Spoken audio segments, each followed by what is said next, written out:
Hello everyone, how are you? I hope you are doing well. So we are continuing with this series of case scenario issued by ICI CA Inter Indirect Tax. ठीक है, last time हमने case 1, 2, 3 कर चुके थे. Now we are starting with case number 4. As you are aware हम लोग बहुत quick revision करेंगे. इसको ट्राई करेंगे कि फटाफट केस में आपको शॉर्ट में समझा दूं और फिर फटाफट एमसीक्यू के सोल्यूशन कर ले. ठीक है, चलो सबसे पहले केस नंबर 4 में मोटा मोटी इसमें क्या बोलते हैं कि एक XYZ प्राइवेट लिमिटेड है, मिड साइज कंपनी है जो कि दिल्ली में रजिस्टर्ड है और वो धंधा करते हैं मैन्युफैक्चरिंग और डिस्ट्रीब्यूशन ऑफ इलेक्ट्रॉनिक गुड्स का. जून के मंथ में कुछ 4 ट्रांजेक्शन दिए हैं. पहला है वो ऑर्गेनाइज करते हैं डिस्ट्रीब्यूटर कॉन्क्लेव. कॉन्क्लेव मतलब एक तरह से मीटिंग समझ लो, प्राइवेट मीटिंग जैसी. ठीक है, ऑर्गेनाइज करते हैं डिस्ट्रीब्यूटर कॉन्क्लेव की उदयपुर राजस्थान में. एक होटल है वहां पे. Total cost of hotel accommodation होता है 25 लाख रुपया and which was paid by the Delhi office to the hotel. मतलब कि यहाँ पे सर्विस प्रोवाइडर है होटल वाले, राजस्थान वाले, और लोकेशन भी होटल का राजस्थानी है. तो ऑफकोर्स प्लेस ऑफ सप्लाई यहाँ पे राजस्थानी होने वाला है. वाई? बिकॉज और इंट्रास्टेट होगी. Why? Because location of supplier और place of supply both are at same state. ठीक है, अब इस सिचुएशन पे आपको इमूवेबल प्रॉपर्टी के लोकेशन, इमूवेबल प्रॉपर्टी वाला प्लेस ऑफ सप्लाई अप्लाई करना है कि अगर इमूवेबल प्रॉपर्टी से रिलेटेड कोई भी सर्विस देते हैं तो जहां पे इमूवेबल प्रॉपर्टी सिचुएटेड है वही उसकी प्लेस ऑफ सप्लाई होगी. परफेक्ट. पॉइंट नंबर बी बोलता है the company purchase certain gift item for distribution. ठीक है, और वो गिफ्ट मैंने परचेज किया था पंजाब से, लेकिन मैंने डिलीवर किया राजस्थान में और मैं खुद कहाँ का हूँ? दिल्ली का. तो ऐसे सिचुएशन में तुम्हें पता होना चाहिए कि अगर ये मैं कोई भी गुड्स परचेस करता हूँ और मेरे ही कहने पे मैं कहीं और डिलीवरी करवाता हूँ, तो जैसे ही गुड्स कहीं और डिलीवरी हो गई तो इट इज अज्यूम कि वो गुड्स मेरी तरफ डिलीवरी हो गई, मेरे यहाँ डिलीवरी हो गई. इसका कॉन्सेप्ट का नाम है bill to ship to model. ठीक है, जहाँ पे थर्ड पर्सन के डायरेक्शन से कहीं और डिलीवरी हो रही है तो थर्ड पर्सन का location will be the deemed place of supply. I mean जहाँ पे डिलीवरी हुआ मतलब प्लेस ऑफ सप्लाई. ठीक है, क्यों? क्योंकि गुड्स वहां पे एक्चुअली रिसीव हुआ ऐसा माना जाएगा. Now try to understand. इस पूरे केस में दिल्ली, इस पूरे केस में क्या हो जाएगा? दिल्ली प्लेस ऑफ सप्लाई बन जाएगा. नेक्स्ट, उसके बाद बोलता है कि जो भी गिफ्ट मैंने परचेस करा था ना, वो गिफ्ट मैंने टोटल 25 लाख का है. ठीक है, और वो इंडिविजुअल गिफ्ट मैंने 75,000 तक का दे रहा हूँ, 75,000 के ऊपर का गिफ्ट नहीं दे रहा हूँ. ठीक है, इसका क्या यूज है? लेट्स सी, एमसीक्यू के हिसाब से देखते हैं. पॉइंट नंबर सी बोलता है कंपनी ने परचेस किया इंश्योरेंस पॉलिसी एम्प्लॉय के ट्रैवलिंग के लिए और premium for such insurance policy was 1 lakh. मतलब एम्प्लॉय के ट्रैवलिंग के लिए परचेस किया था और इंश्योरेंस पॉलिसी 1 लाख रुपए का था. ठीक है, ये इंश्योरेंस पॉलिसी परचेस करने का ऐसा कोई रिक्वायरमेंट नहीं था under any law.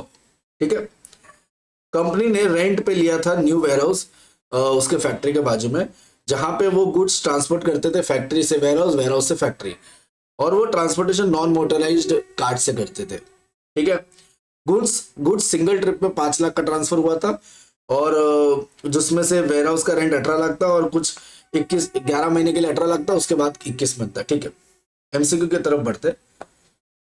Which of the following statement is correct under GST law in relation to the hotel accommodation service? अब होटल अकोमोडेशन सर्विस जो हमने ऊपर पढ़ी उसके रिलेटेड कौन सी चीजें करेक्ट है ये बता दी है.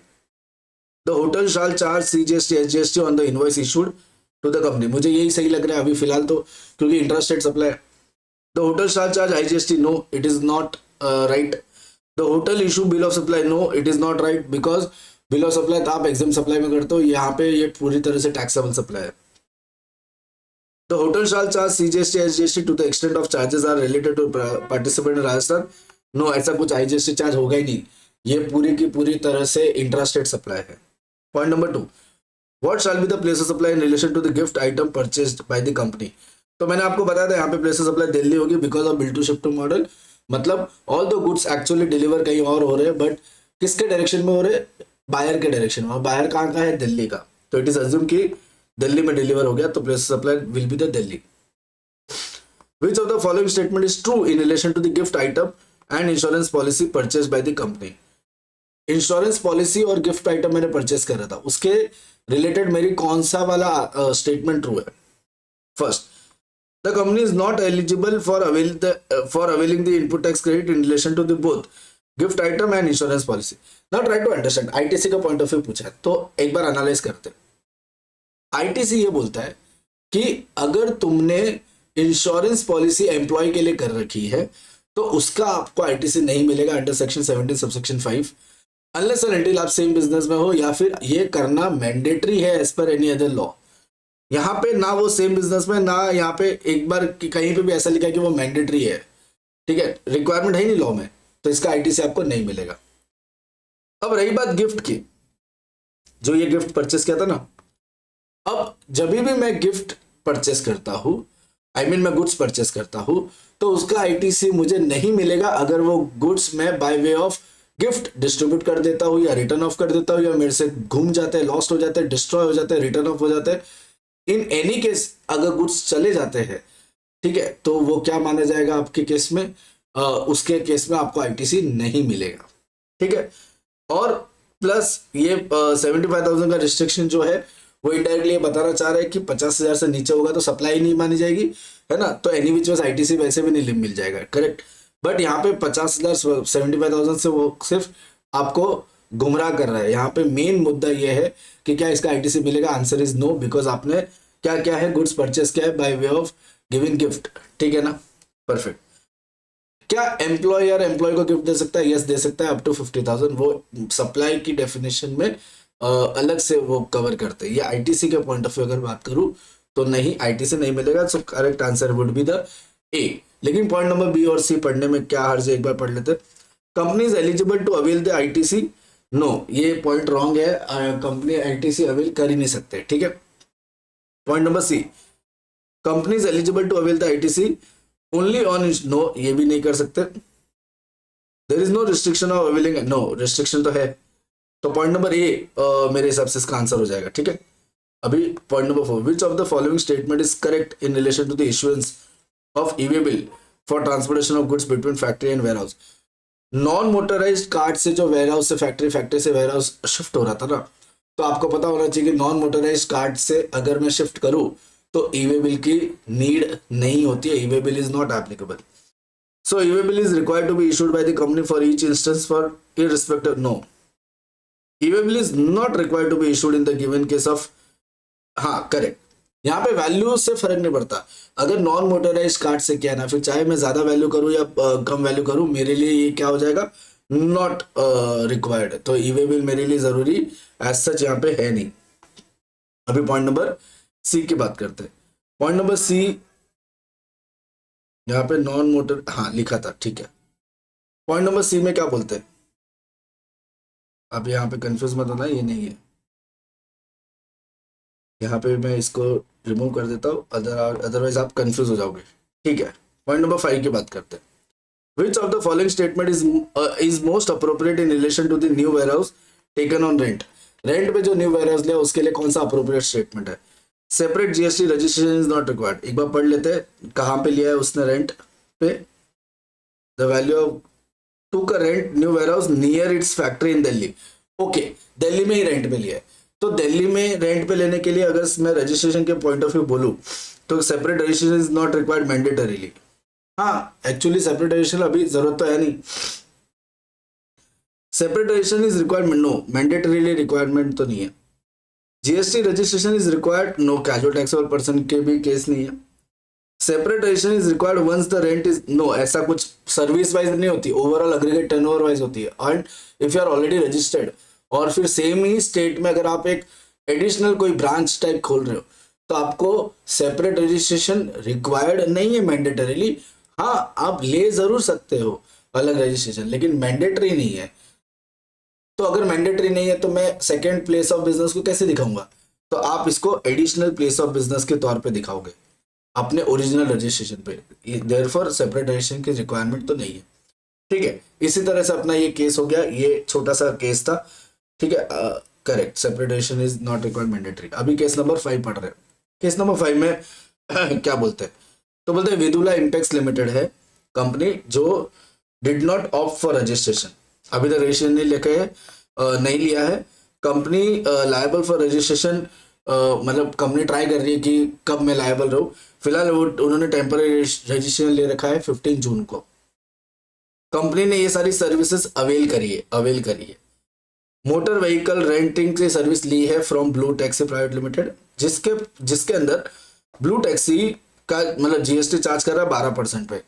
याद रखना, renting of motor vehicle RCM में आता तो है, लेकिन 12% रेट कभी भी आरसीएम की नहीं हो सकती। कभी भी मतलब इस केस में रेंटिंग ऑफ मोटर व्हीकल में 12% आरसीएम की रेट नहीं होगी। अगर 12% पे पे कर रहा है मतलब वो फॉरवर्ड चार्ज में पे कर रहा है। Next, appointed mister Rajesh as a technical director for advisory role in business, फिर not covered under employment contract.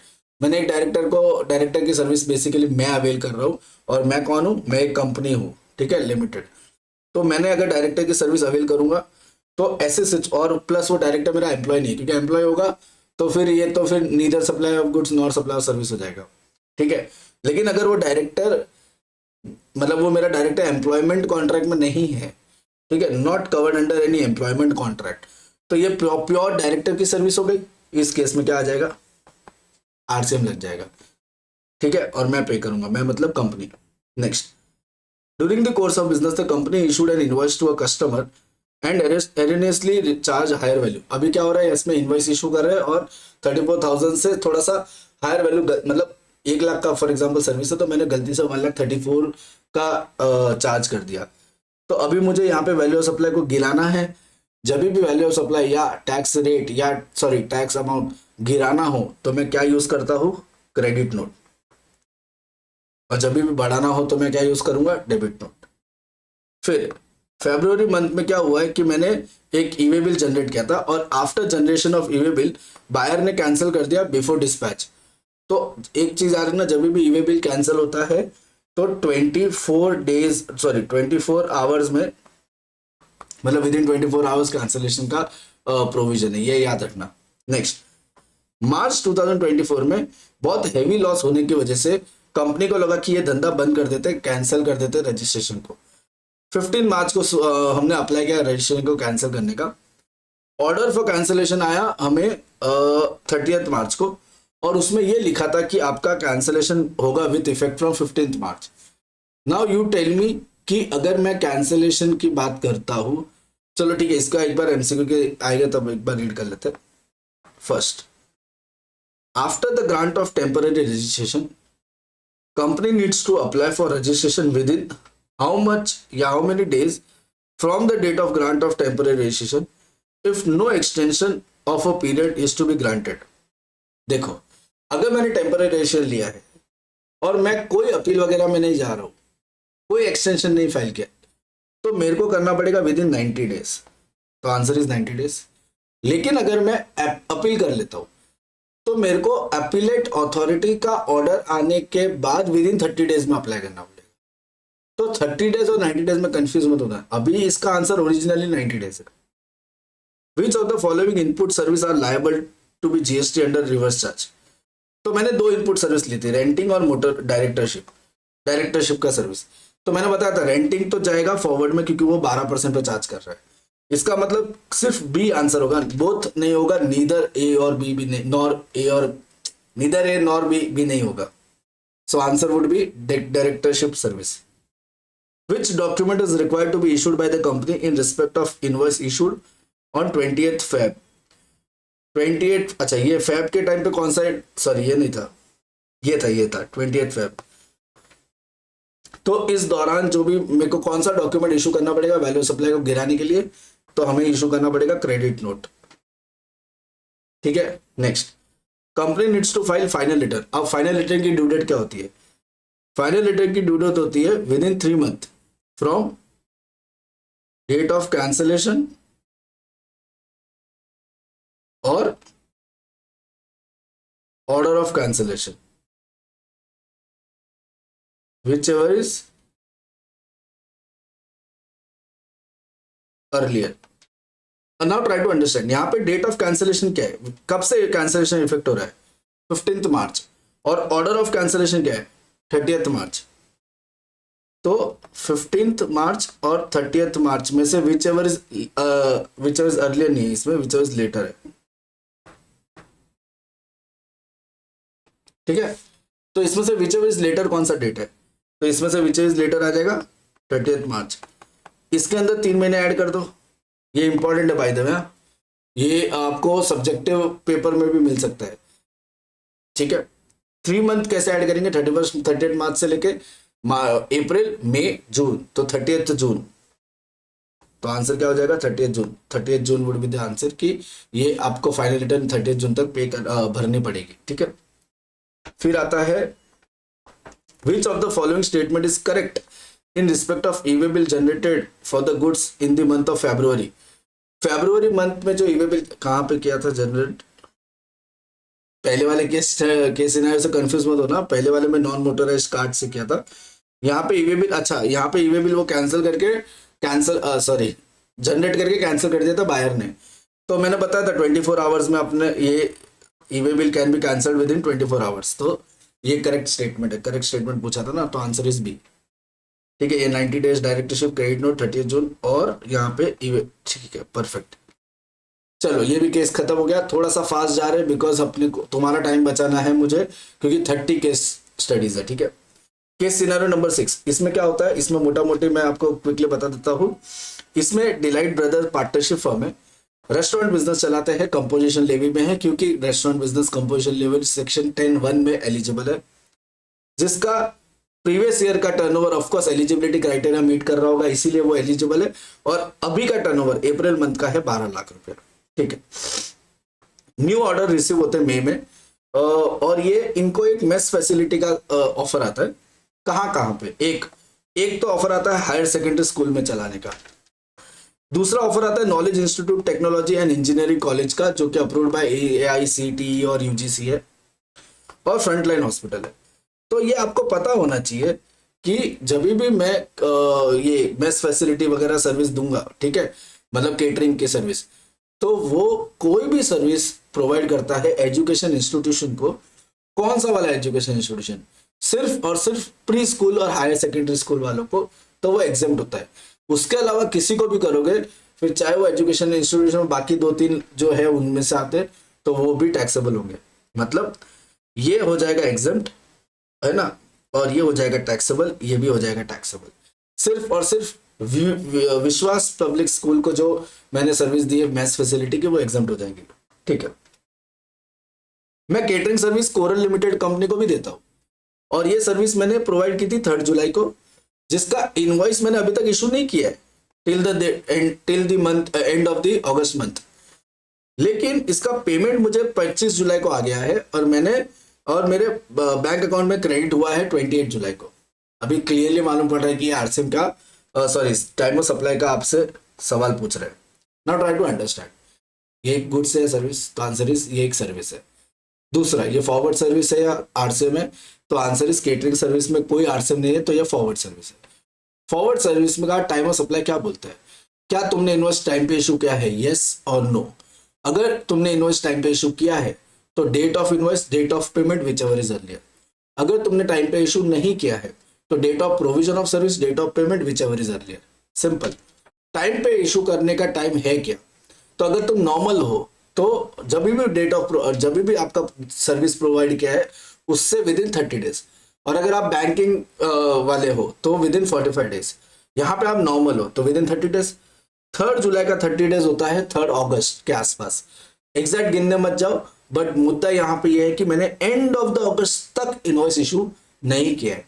अगर मैंने टाइम पे इशू इनवॉइस नहीं किया तो मेरे लिए डेट ऑफ प्रोविजन और date of payment which ever is earlier. अब सवाल होता है कि डेट ऑफ प्रोविजन सर्विस क्या है, वो है 3 जुलाई। अब सवाल होता है कि डेट ऑफ पेमेंट क्या है। डेट ऑफ पेमेंट में अगर तुम्हारे पास 2 डेट है कि बैंक में पैसा कब आया और आपने बुक्स ऑफ अकाउंट में कब रिकॉर्ड किया, उसमें भी विच एवर इज अर्लियर उठा लो। तो डेट ऑफ पेमेंट इसमें हो जाएगा 25 जुलाई और 28 जुलाई, विच एवर इज अर्लियर 25 जुलाई। तो अब 3 जुलाई और 25 जुलाई में से विच एवर इज अर्लियर उठाना पड़ेगा। क्यों? क्योंकि टाइम ऑफ सप्लाई क्या बोलता है, date of provision of service और date of payment which ever is earlier. तो आपका फाइनली टाइम ऑफ सप्लाई क्या आने वाला है, 3 जुलाई, याद रखना। The turnover of the restaurant for the current financial year is 48 lakhs। Now try to understand, आपका प्रीवियस फाइनेंशियल ईयर का टर्नओवर अप टू लिमिट होगा, इसलिए आप कंपोजिशन लेवल में हो, और ये अभी करंट फाइनेंशियल ईयर की बात कर रहा है। करंट फाइनेंशियल ईयर आपका 48 lakh from the beginning of the next financial year, from the beginning of the next financial year, अगले साल के mister Delight Brother close down करेगा रेस्टोरेंट बिजनेस को एंड वो सर्विस प्रोवाइड करना चालू करेगा repairing of AC. However the firm wishes to continue the composition scheme if eligible.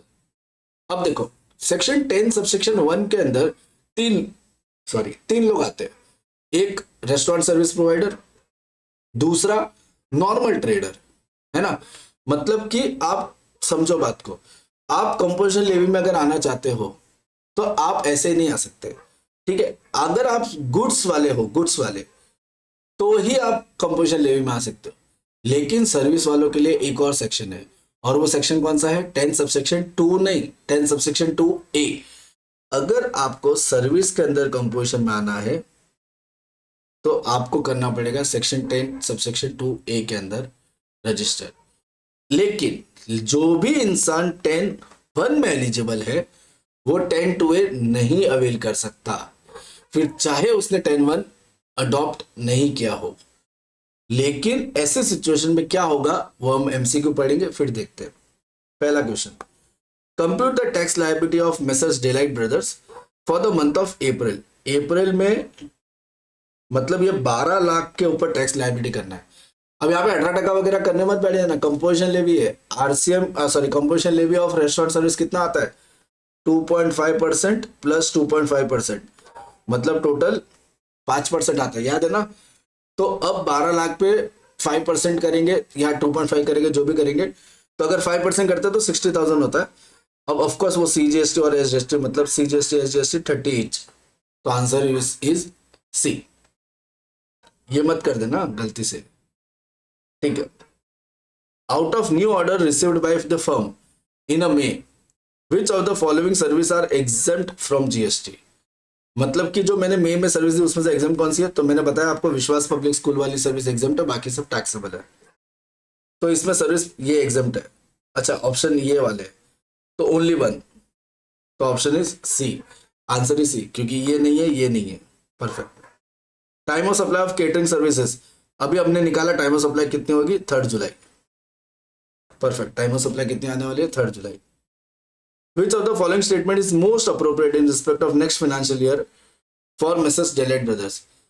मुझे most appropriate आंसर निकालना है। Mr. Delight Brothers can continue to avail composition levy under section 10(1) and 2. No. अगर आपने restaurant service बंद कर दिया है, इसका मतलब यह है कि आप ये सर्विस अवेल नहीं कर सकते, सिंपल। और अगर ये एग्जेम्पशन, ये कंपोजिशन लेवी का जो बेनिफिट है वो आप अवेल नहीं कर सकते, तो मतलब 10(1) और 10(2) तो definitely you become ineligible. Mister Delight Brother is not eligible to avail composition levy 10(1)2। हाँ, ये मेरे को अभी तक अप्रोप्रिएट आंसर लग रहा है मुझे, क्योंकि वो एलिजिबल नहीं है ना, सही बोल रहे हो। Mister Delight Brother is not eligible to avail composition levy scheme under 10(1) and 10(2) but can avail the benefit of composition levy under section 10(2)A। Not trying to understand 10(2)A में एलिजिबल कौन है। 10(2)A में service वाले eligible है, plus उनका turnover कितना नहीं होना चाहिए नेक्स्ट प्रीवियस फाइनेंशियल ईयर में, अप टू 50 लाख। 10(1) में लिमिट था 75 और 1.5 crore depending on the state. यहाँ पे स्टेट से डिपेंड भी नहीं करता, यहाँ पे टर्नओवर लिमिट है सिर्फ 50 लाख। और जो भी 10(2)A वाले होते हैं उनके लिए टैक्स रेट कितनी होती है? 6%, मतलब 3% CGST, 3% SGST, याद रखना। तो he can avail, yes, answer मेरे को C लग रहा है, क्योंकि उसने मोस्ट अप्रोप्रिएट आंसर बोला है। तो ऐसा नहीं कि B आंसर करेक्ट नहीं है, B भी करेक्ट है, बट मोस्ट अप्रोप्रिएट के पॉइंट ऑफ व्यू देखे तो C is most appropriate. Can neither avail, नहीं कर सकता हूं मैं 10(2)A, ठीक है। Rate of GST applicable for service repairing AC made by Messrs. Delight Brothers, assuming that it intends to pay the minimum rate. Of course, minimum rate पे करना चाहता हूँ, मतलब मैं कंपोजिशन लेवी लेना चाह रहा हूँ। अच्छा, बाय द वे, इसका लिमिट अगर 50 लाख का टर्नओवर है तो इसका देखो करंट ईयर का टर्नओवर कितना था? 48 लाख। मतलब सिंस इसका करंट ईयर का टर्नओवर 48 लाख था, इसके लिए मतलब ये एलिजिबल है, ठीक है। तो मिनिमम रेट इसकी 6% होगी, और क्या। अगर यहाँ पे 3%, मतलब यहाँ पे ऑप्शन 3 होता और 6 होता तो भाई मैं कंफ्यूज हो जाता। फिर शायद ये क्वेश्चन में क्लियर करते कि CGST या SGST। IGST हो ही नहीं सकता, आईजीएसटी होगा मतलब तुमने इंटरस्टेट किया, और इंटरस्टेट एलिजिबल ही नहीं होते कंपोजिशन लेवी के लिए, तो आईजीएसटी पॉसिबल ही नहीं है। परफेक्ट। तो ये वाला अपना केस सिनेरियो भी हो गया। एक बार फटाक से 3 केस नहीं करते, अभी थोड़ा और कर लेते, तो केस 7 भी ले लेते। तो safe Bank limited small finance bank है, जीएसटी में ऑलरेडी रजिस्टर्ड है, ठीक है। ये software support service free of cost head office से, जो कि यूनाइटेड किंगडम यूके में हेड ऑफिस है, उनसे ले रहा है फ्री ऑफ कॉस्ट। एक सॉफ्टवेयर सर्विस लेता है यूके से फॉर बिजनेस पर्पस इन अप्रैल। तो ऑफकोर्स ये इंपोर्ट ऑफ सर्विस है। इंपोर्ट ऑफ सर्विस जब भी फ्री ऑफ कॉस्ट मतलब विदाउट कंसिडरेशन अवेल करते हैं, तो वो सप्लाई तभी होती है जब वो बिजनेस पर्पस हो प्लस रिलेटेड पर्सन से हो। यहां पे फ्री ऑफ कॉस्ट भी है, इंपोर्ट ऑफ सर्विस भी है, फ्री ऑफ कॉस्ट भी है और बिजनेस पर्पस के लिए भी है, प्लस अपने एचओ से ही ले रहा है मतलब रिलेटेड पार्टी भी है। मतलब ये वाली सप्लाई की डेफिनेशन मीट करेगी, याद रखना। नेक्स्ट, सेफ बैंक क्या कर रहा है कि वन हाई एंड लैपटॉप खरीद रहा है 50,000 का, to its new managing director as a gift for discharge of his duty. मैंने लैपटॉप को गिफ्ट दिया है अपने मैनेजिंग डायरेक्टर को। नाउ ट्राई टू अंडरस्टैंड, अगर मैनेजिंग डायरेक्टर का क्लैरिफिकेशन नहीं है कि ये एम्प्लॉय है कि कौन है, तो हम एम्प्लॉय समझेंगे इसको। अगर हमने इसको एम्प्लॉय समझा, तो गिफ्ट एम्प्लॉयर एम्प्लॉय को दे सकता है up to 50,000 free of cost. Gift तो फ्री ऑफ कॉस्ट ही होता है, लेकिन अगर गिफ्ट 50,000 से ऊपर है तो मैं उसको डिम्ड सप्लाई मान लूंगा, ठीक है। लेकिन यहां पे गिफ्ट 50,000 की है तो मैं इसको सप्लाई नहीं मानूंगा, ये चलेगा, 50,000 तक का गिफ्ट चलेगा। उसके बाद ना इस बैंक ने ना 2 लोगों को अपॉइंट किया, क्विक लोन प्रोवाइडर्स एलएलपी और fast recovery service private limited. जो क्विक लोन प्रोवाइडर्स एलएलपी है ना, उनको मैंने अपॉइंट किया डायरेक्ट सेलिंग एजेंट है, as a direct selling agent. वो मेरा डायरेक्ट सेलिंग एजेंट बन गया। इन शॉर्ट वो सर्विस मुझे दे रहे हैं और मैं सर्विस अवेल कर रहा हूं। और मैं कौन हूं? मैं एक बैंक हूं, ठीक है। फास्ट रिकवरी सर्विस को भी मैंने अपॉइंट किया, वो भी मुझे एक सर्विस दे रहे हैं, recovery agent, as a recovery agent की सर्विस दे रहे हैं। और मैं कौन हूं? बैंक हूं। मैंने मई मंथ में सर्विस प्रोवाइड किया कुछ। अब आपका बैंकिंग सेक्टर में सर्विस कौन सी एग्जाम्प्ट और कौन सी टैक्सेबल है, ये बहुत अच्छे से पता होना चाहिए, ठीक है। इंटरेस्ट, सारे इंटरेस्ट एग्जाम्प्ट होते हैं, सिर्फ क्रेडिट कार्ड वाले इंटरेस्ट एग्जाम्प्ट नहीं होते, याद रखना। तो इंटरेस्ट ऑन टर्म लोन ये एग्जाम्प्ट हो जाएगा, क्रेडिट कार्ड इंटरेस्ट ये टैक्सेबल हो जाएगा, इंटरेस्ट ऑन एफडी ये भी एग्जाम्प्ट हो जाएंगे। कमीशन रिसिव्ड, अब देखो कमीशन रिसिव्ड कहीं से भी एग्जेम्पशन जैसा कोई हमने पढ़ा नहीं है, तो ये एक normal taxable supply. Documentation charges, ये तो बैंक के नॉर्मल डॉक्यूमेंटेशन वगैरह चार्जेस, ये भी टैक्सेबल है, कहीं पे भी हमने इसका एग्जेम्पशन पढ़ा नहीं है, ठीक है।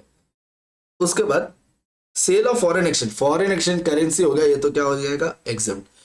अगर मेरे को कोई बोलेगा एग्जाम्प्ट कितना है, तो मैं एग्जाम्प्ट को रेड कर देता हूं, ये मेरे एग्जाम्प्ट सप्लाई। कोई मेरे से पूछेगा टैक्सेबल क्या है, तो टैक्सेबल को मैं ग्रीन कर देता हूँ, ये मेरी टैक्सेबल है। टोटल भी कर ही लेता है क्योंकि मेरे को मालूम है इसके ऊपर एमसीक्यू है। तो 10,75,000 इसको टोटल मेरे को करना पड़ेगा, 10,75,000 प्लस 25 लाख प्लस 15,60,000, तो इसका आता है टोटल 15,35,000। ये मेरा एग्जाम का टोटल है। टैक्सेबल का टोटल कर देते हैं 6,20,000 प्लस 3 लाख प्लस 1,25,000, यह आ जाता है 10,45,000, ठीक है। बढ़िया, लेट्स सी पहला एमसीक्यू क्या बोलता है। Which of the following statement is correct under GST law? कौन सा स्टेटमेंट करेक्ट है? Receipt of software support service by safe limited from HO is a supply, yes, deemed supply. मैंने बताया ना कि जो मैं एचओ से ले रहा हूं वो मेरी डिम्ड सप्लाई है। Issue of laptop to new MD as a gift is a supply, नहीं, मैं जो गिफ्ट दे रहा हूं वो सप्लाई नहीं है, बिकॉज वो अप टू 50,000 का गिफ्ट है। 50,000 से ऊपर 1 रुपया होता ना तो भी गिफ्ट हो जाता, आई मीन सप्लाई हो जाता। Receipt of service is not a supply, नहीं, ये गलत बात है, मतलब इसका ही नेगेटिव बोला है। Issue of laptop to new MD is not a supply, yes ये करेक्ट है, वो सप्लाई नहीं है ना, मतलब पॉइंट 1 और 4 करेक्ट है। कहाँ है ये, point 1 and 4, B is correct. चलो next, in respect of service availed by Safe Bank Limited, bank shall pay tax under reverse charge for which of the following service. चलो मजा आएगा। अब दो सर्विस है, डायरेक्ट सेलिंग एजेंट, याद करो direct selling agent का आरसीएम क्या बोलता है। अगर आपने कोई भी direct agent selling service avail करी है किसी भी इंडिविजुअल से other than partnership firm, LLP और बॉडी कॉर्पोरेट, मतलब सामने वाला बॉडी कॉर्पोरेट, पार्टनरशिप फर्म या एलएलपी नहीं होना चाहिए, मैं और प्लस मैं बैंक होना चाहिए, बैंक एनबीएफसी और फाइनेंशियल इंस्टीट्यूशन, तो मैं बैंक हूं एज अ रेसिपिएंट, पर सामने वाला कौन है, एलएलपी, मतलब इसके अंदर आरसीएम नहीं आएगा। किस में नहीं आएगा, क्विक लोन में आरसीएम नहीं आएगा। Now let's talk about recovery agent. Recovery agent के केस में क्या बोला था, रिकवरी एजेंट के केस में बोलता है कि एनी पर्सन मेरे को अगर सर्विस देता है बैंकिंग को रिकवरी एजेंट का, तो उस केस में आरसीएम आ जाएगा। ठीक है, तो फास्ट सर्विस में आरसीएम आएगा यहां पे, फिर चाहे वो प्राइवेट लिमिटेड हो बड़े, उससे फर्क नहीं पड़ता, एनी पर्सन। ठीक है, तो इस केस में service availed from fast recovery के केस में ही आरसीएम आएगा। ठीक है, बोथ नहीं आ सकता, नन भी नहीं है। Perfect. Point number 3, compute the value of exempt supply by the branch of May in the month of May. तो हमने यहाँ पे ऐड करके बता ही दिया 15,35,000, 15,35,000। Compute the taxable supply by in the May. ठीक है, तो ये भी हमने कैलकुलेट कर ही दिया 10,45,000, तो आंसर इज 10,45,000। ये 1 to 4 बराबर है, ये फास्ट रिकवरी। ठीक है, परफेक्ट, इजी था ये। अब ये भी कर ही लेता फटाक से, केस नंबर 8। अभी आधा घंटा हुआ है तो 10 मिनट और जाएगा बस। मिस्टर लाला है एक जो कि टाइल और मार्बल में डील करते हैं, जो कि जीएसटी में रजिस्टर्ड अभी तक है नहीं। ठीक है, जुलाई मंथ में उन्होंने कंस्ट्रक्शन सर्विस गोडाउन के लिए अवेल किया है, और ये बिजनेस के लिए अवेल किया है, ब्रदर इन लॉ से अवेल किया है, जो कि मेरे पे डिपेंडेंट है पूरी तरह से, मतलब इंपोर्ट ऑफ सर्विस रिवीजन कराना पड़ेगा। अगर इंपोर्ट ऑफ सर्विस है, कंसिडरेशन है, तो बिजनेस पर्पस हो या ना हो, दोनों ही केस में वो क्या होता है, सप्लाई। लेकिन अगर कंसिडरेशन नहीं है तो दो बातें, बिजनेस पर्पस है या बिजनेस पर्पस नहीं है। अगर कंसिडरेशन भी नहीं है, बिजनेस पर्पस भी नहीं है, तो ये सप्लाई भी नहीं है। बट अगर इंपोर्ट ऑफ सर्विस है और कंसिडरेशन नहीं है, बिजनेस पर्पस है, तो ये सप्लाई होगा, ऐसा नहीं है। इसमें एक एडिशनल कंडीशन है कि रिलेटेड पार्टी भी होना चाहिए, तो ही वो क्या है, सप्लाई। अब आप समझो थोड़ा, इस केस में कंस्ट्रक्शन सर्विस अवेल कर रहा हूं बिजनेस का from brother in law who was dependent on him. ऐसी सिचुएशन पे सबसे बड़ी दिक्कत यह है कि ये इंपोर्ट ऑफ सर्विस भी है क्या, मतलब कि क्या ये मैंने बाहर से सर्विस लिया है अंदर से। तो सही मायने में ये एक क्वेश्चन का एरर हो सकता है अगर इसने एमसीक्यू में इंपोर्ट ऑफ सर्विस के बारे में पूछा तो। अब आगे बढ़ते हैं। He also availed professional consultancy services for the purpose of business from his sun who is a company secretary and his son is not dependent on him. Mr. Lala did not pay anything for both the services and both were his relative family member respectively. ठीक है, ये family member relative ये सब ना अपने को confuse करने के लिए बोला है। अब ट्राई टू अंडरस्टैंड, ये पूरे क्वेश्चन में एक लूपहोल पता है क्या है, लूपहोल ये है कि ये इंपोर्ट ऑफ सर्विस है कि नहीं ये किसने बताया ही नहीं, मतलब मैं कहाँ से सर्विस अवेल कर रहा हूँ ना, ये इस पूरे केस स्टडी में मिसिंग है। तो मैं आई कैन अंडरस्टैंड कि अगर आपने घर पे ये प्रैक्टिस किया होगा और आपने इंपोर्ट ऑफ सर्विस का एरिया टच नहीं किया होगा और आपका आंसर गलत आया होगा या नहीं आया होगा, तो इट्स टोटली फेयर, इसमें आपकी गलती नहीं है, इसमें केस स्टडी की गलती, उसको बताना चाहिए था लोकेशन कहाँ से लिया। फिलहाल मुझे पता है कि ये इंपोर्ट ऑफ सर्विस के बेसिस पे आंसर किया है, तो वो मैं आपको बता देता हूँ। पूरी बात सुनना, इस पूरे केस में ब्रदर इन लॉ मेरा रिलेटेड पर्सन नहीं है, तो फिर चाहे इंपोर्ट ऑफ सर्विसेज कंसिडरेशन के बिना करे और बिजनेस पर्पस के लिए करूं और रिलेटेड पर्सन ना हो तो ये सप्लाई भी नहीं होगा। इसका मतलब ये वाला चीज मेरी सप्लाई नहीं है। लेकिन जो मैं बिजनेस पर्पस के लिए प्रोफेशनल कंसल्टेंसी सर्विस अवेल कर रहा हूं मेरे बेटे से, जो कि कंपनी सेक्रेटरी है और जो मेरे पे डिपेंडेंट भी नहीं है, ब्रदर इन लॉ चाहे मेरे पे डिपेंडेंट हो फिर भी वो मेरा रिलेटेड पर्सन तो नहीं है। और सुनो, सन चाहे मेरे पे डिपेंडेंट ना हो फिर भी वो मेरा रिलेटेड पर्सन होगा, member of the same family. और फैमिली का डेफिनेशन क्या बोलता है? Your spouse and children. Brother, sister, parent, grand parent, ये चार लोग तभी रिलेटिव बनेंगे जब वो डिपेंडेंट हो। Brother, sister, parent, grand parent, ये चार में सन कहाँ है? मतलब बेटा डिपेंडेंट हो या ना हो मेरा ही बेटा रहेगा, मैं ही वो मेरी ही रिस्पॉन्सिबिलिटी रहेगी, मैं ही उसको बड़ा करूंगा, मैं ही उसको पालूंगा। So what I am trying to say, अगर वो मेरा बेटा है फिर चाहे वो डिपेंडेंट हो या ना हो वो मेरा रिलेटेड पर्सन होगा ही। समझा? एंड ऐसे सिचुएशन पे फिर चाहे वो कंसिडरेशन ना चार्ज करता हो, बिजनेस पर्पस भी है, रिलेटेड पर्सन भी है, तो फिर वो क्या हो जाएगा? सप्लाई। मतलब जो बेटे से मैं सर्विस ले रहा हूं वो सप्लाई है, लेकिन जो मैं ब्रदर इन लॉ से सर्विस ले रहा हूं वो सप्लाई नहीं है। फिर मिस्टर लाला ने अपने ही स्टेट में कुछ सप्लाई करनी चालू की और उसका टर्नओवर 7 लाख का हो गया 31 अक्टूबर को। अभी भी वो रजिस्टर्ड नहीं है, याद रखना। दिसंबर में उसने कुछ कंसाइनमेंट रिसीव हुए थे जीटीए से, और जीटीए के बीच में, जीटीए और उसके बीच में 2 पे बेसिस का बात हुआ था, जिसमें फ्रेट चार्जेस, मतलब जीटीए का चार्जेस 50,000 था और जीटीए पे करता था जीएसटी 12% पे।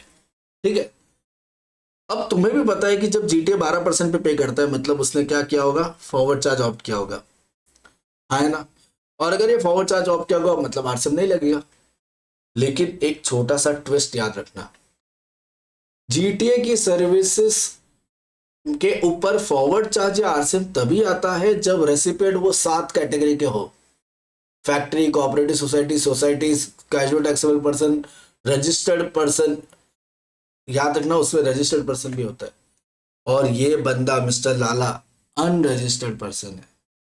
मतलब जीटीए सर्विसेज किसी भी अनरजिस्टर्ड पर्सन, अनरजिस्टर्ड डीलर को सर्विस देता है तो ये सर्विसेज एग्जेम्प्ट हो जाती है। फिर क्या फॉरवर्ड और क्या एग्जेम्प्ट, क्या आरसीएम, जब सर्विस ही एग्जेम्प्ट हो गई। ठीक है, तो याद रखना। परफेक्ट। मिस्टर लाला फर्स्ट इंटरस्टेट सप्लाई करता है, अभी तक वो अनरजिस्टर्ड है। मिस्टर लाला फर्स्ट इंटरस्टेट सप्लाई करता है तमिलनाडु से, नहीं, तमिलनाडु को 4 जनवरी को, और उसकी सब और उसके पहले उसका टर्नओवर 15 लाख होता है। इंटरस्टेट सप्लाई का वैल्यू 4.5 लाख है, जिसका पेमेंट मुझे 28 फेब को आ जाता है और इनवॉइस मैंने बनाता हूँ 25 जनवरी को। ठीक है, पहला MCQ, in respect of service availed by mister Lala which of the following is correct statement? Godown construction service availed from brother in law free of cost is considered as a deemed supply? No, ये deemed supply नहीं है। Professional service availed from his son free of cost is considered as a deemed supply? Yes. क्यों? क्योंकि इस case में business purpose भी है और रिलेटेड पर्सन भी है। पहले वाले में वो रिलेटेड पर्सन वगैरह नहीं था, तो नीदर बोथ तो नहीं आएगा, सिर्फ बी आएगा। Up to which limit aggregate turnover mister Lala can continue to supply goods without registration within state if does not procure any goods from tax under reverse charge? ठीक है, ये बोल रहे हैं अगर मिस्टर लाला को कोई आरसीएम की लायबिलिटी नहीं आती तो वो अपने स्टेट के पॉइंट ऑफ व्यू अगर बात करे तो वो कौन से लिमिट तक एग्रीगेट टर्नओवर, मतलब कि उसका एग्रीगेट टर्नओवर कौन से रुपीस के बाद वो एलिजिबल हो जाएगा फॉर रजिस्ट्रेशन। थ्रेशोल्ड लिमिट क्या एप्लीकेबल है फॉर मिस्टर लाला? थोड़ा समझना, मिस्टर लाला कौन से स्टेट का है? तेलंगाना। अब आपको रजिस्ट्रेशन, और वो प्लस किस पे डील करता है? सिर्फ मार्बल गुड्स पे। जब आप ओनली गुड्स पे होते हो तो आपके 3 रेट्स है। एक make my trip to Nagaland, MMTN, याद है ना? मणिपुर, मिजोरम, त्रिपुरा, नागालैंड। फिर तुम पास आए वो वाला सॉन्ग याद है? तेलंगाना, उत्तराखंड, मेघालय, फिर पौंडीचेरी, अरुणाचल प्रदेश, सिक्किम, और फिर आता है अदर। अदर में लगता है 40 lakhs, तुम पास में लगता है 20 lakhs, MMTN में लगता है 10 lakhs। ओनली गुड्स तेलंगाना, तो इसको लिमिट कितनी लगेगी 20 lakhs। तो 20 lakhs इसकी थ्रेशोल्ड लिमिट हो गई। 20 lakhs के ऊपर अगर जाता है तो वो एलिजिबल हो जाएगा रजिस्ट्रेशन के लिए। What is the tax liability of freight charges? सबसे इंपॉर्टेंट एमसीक्यू यही लगा मेरे को अभी तक। फ्रेट चार्जेस के एमसीक्यू क्या, फ्रेट चार्जेस का क्या टैक्सेबिलिटी आएगा? तो यहाँ पे प्लॉट में ट्विस्ट ये है कि ना फॉरवर्ड ना आरसीएम, ये नील आएगा बिकॉज ये एग्जाम्प्ट, अभी मैंने बताया, क्योंकि जीटीए सर्विस जब भी अनरजिस्टर्ड डीलर को सर्विस देगा तो वो एग्जाम्प्ट हो जाएगा। Which of the following statement is correct with respect to liability of mister Lala? Mister Lala is liable to register in the month of December for the receipt of GTA service. Exempt है, GTA service में RCM आता तो शायद मैं eligible हो जाता registration के लिए। Mr. Lala is liable to register for the month of January for affecting interstate outward supply. Yes, interstate outward supply कब से क्या मैंने? जनवरी। जैसे ही इंटरस्टेट सप्लाई करूं, फिर चाहे वो 1 रुपए का हो, मैं एलिजिबल हो जाता हूँ, आई मीन मैं लायबल हो जाता हूँ रजिस्ट्रेशन के लिए। तो मेरे को आंसर बी लग रहा है। ओनली व्हेन टर्नओवर एक्सेस, नहीं, इंटरस्टेट में टर्नओवर का लिमिट मैटर नहीं करता। Lala is not, no, Lala is required to take registration. What is the time of supply of goods? अभी देखो, time of supply of goods है इंटरस्टेट सप्लाई, फॉरवर्ड चार्ज है। Forward charge के case में advance amount ignore करते हैं, तो इसका टाइम ऑफ सप्लाई क्या हो गया? टाइम ऑफ सप्लाई होगा date of issue of invoice और डेट ऑफ ड्यू डेट, मतलब कि कब तक इशू कर लेना चाहिए था वो invoice which ever is earlier. अब देखो, अगर गुड्स का केस है, मूवेबल गुड्स है, तो as and when goods removed, तो आपको क्या कर लेना चाहिए? इनवॉइस इशू कर लेना चाहिए। अब ये गुड्स आपने प्रोवाइड कब किया उसको? Mister Lala made is first interstate supply to Tamil Nadu on 4 January, और इनवॉइस रेज कब हुआ? 25 जनवरी। पेमेंट इग्नोर करो, तो date of invoice is 25 Jan और ड्यू डेट इज 4 जैन, मतलब payment I mean service goods का रिमूव करने का डेट। तो which is earlier is 4 Jan, तो आंसर आएगा 4 Jan will be the due date. ठीक है, तो पहला प्रोफेशनल सर्विस ये हमने अभी ही सिलेक्ट किया था ना, यस। फिर 20 lakhs, उसके बाद नील, और उसके बाद mister Lala is registered for the month, मतलब बी आंसर किया था हमने, परफेक्ट। और फिर लास्ट में 4 जनवरी। ठीक है, इसके अंदर उन लोग ने ये पेमेंट का कुछ क्लैरिफिकेशन दिया नहीं है, बट ठीक है, आपका आंसर मोटा मोटी एग्जेंट करेक्ट ही है, सो डोंट वरी। ठीक है, इस पूरे एमसीक्यू में मैंने बताया था एक छोटा सा मिस्टेक है कि वो लोग ने यहाँ पे लोकेशन बताया नहीं है कि एग्जैक्टली कहाँ से हम अवेल कर रहे हैं सर्विस को। ठीक है, बाकी एवरीथिंग इज गुड, कोई भी इतने डिफिकल्ट एमसीक्यू नहीं है। हाँ, थोड़ा सा टाइम लग गया लास्ट एमसीक्यू में, केस सिनेरियो 8 में, लेकिन आप इसको क्विकली कवर कर सकते हो, थोड़ा सा 1.5 की स्पीड में भी देख सकते हो। ठीक है, जब भी टाइम मिले, मतलब कि मैं ये नहीं बोल रहा इसके लिए सेपरेट टाइम निकालो, लेकिन जब भी आप घर से लाइब्रेरी या लाइब्रेरी से घर, घर से क्लास, क्लास से घर, ये जो ट्रैवलिंग का टाइम होता है ना, या तो फिर कभी भी खाने के टाइम पे ब्लूटूथ स्पीकर या ईयरफोन लगा के ये सब सुन लिया करो। इससे क्या होगा ना, आप घर पे बैठ के नहीं पढ़ोगे ये, क्योंकि वर्ड टू वर्ड पढ़ने का कंफर्ट, आप वर्ड टू वर्ड पढ़े बिना कंफर्टेबल होगे ही नहीं। ठीक है, आपका मन ही नहीं मानेगा, और वर्ड टू वर्ड पढ़ने का टाइम नहीं है। तो प्लीज आप इसको 1.5 की स्पीड पे देख के इसको कवर करने की कोशिश करो। Something is always better than nothing. ठीक है, चलो, ऑल द वेरी बेस्ट।